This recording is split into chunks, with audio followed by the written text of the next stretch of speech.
बंधुगण सुभद्रा योजना ओडिशा रे सुभद्रा द्वितीय किस्ती टंका एही दिन मिलिबो।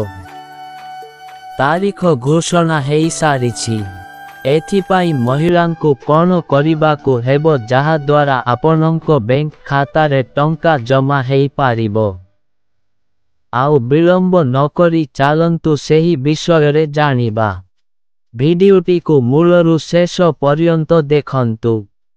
बंधुगण माँ भौनी मानंकर सुभद्रा योजना रे प्रथम किस्तीर चतुर्थ पर्याय टंका खाता को आसी सारिछि।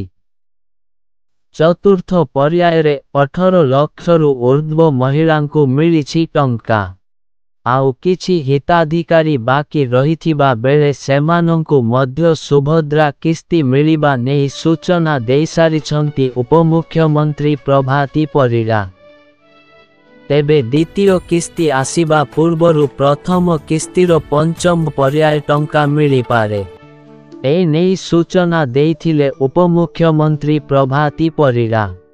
वर्तमान सुधा 98 लाख महिला सुभद्रा टंका पाइसारिथिबा बेले आउ 2 लाख महिलांको अकाउंट को जीवो सुभद्रा टंका। भाग्यवान 2 लाख महिलांकु प्रथम किस्ती शेष पर्याय टंका मिलिबो।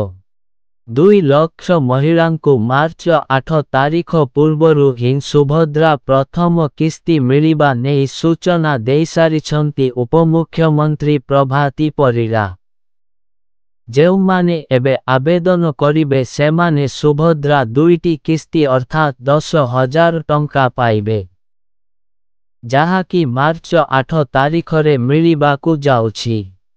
जे आदौ आवेदन करिनाहांती सेमाने जदि एबे भी आवेदन करंती तेबे मार्च 8 तारीख रे 2टी किस्ती टंका अर्थात 10,000 टंका पाइबे। सुभद्रा योजना उपमुख्यमंत्री प्रभाती परिड़ा कहिथिले बाकी थिबा केवाईसी आउ एनपीसीआई रु पाखापाखी 25% क्लियर होइछि। आहुरी 2.5 लाख एनपीसीआई एवं केवाईसी करिबाकु बाकी अछि। सेमाने केवाईसी करिबा परे तांकु मध्य द्वितीय पर्याय रे एकाबेले 2टी किस्ती टंका मिलिबो।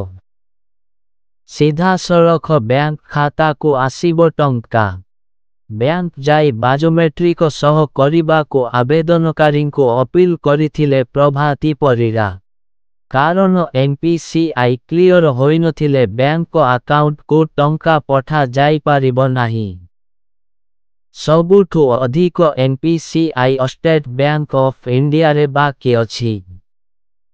स्टेट बैंक रे अकाउंट थिबा आवेदनकारी माने स्टेट बैंक ब्रांच जाई कराई नेबा को अपील करिथिले उपमुख्यमंत्री प्रभाती परिड़ा। शेष हिताधिकारींको निकटरे किभଳି सुभद्रा टंका पहुंची पारिबो एवं जने भी योग्य हिताधिकारी जेपरि एथिरु बाद न पड़ंती सेथिपाई गुरुत्व देउछंती सरकार।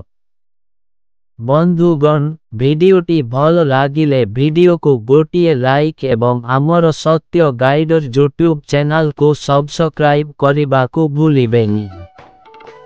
धन्यवाद। जय श्री कृष्ण।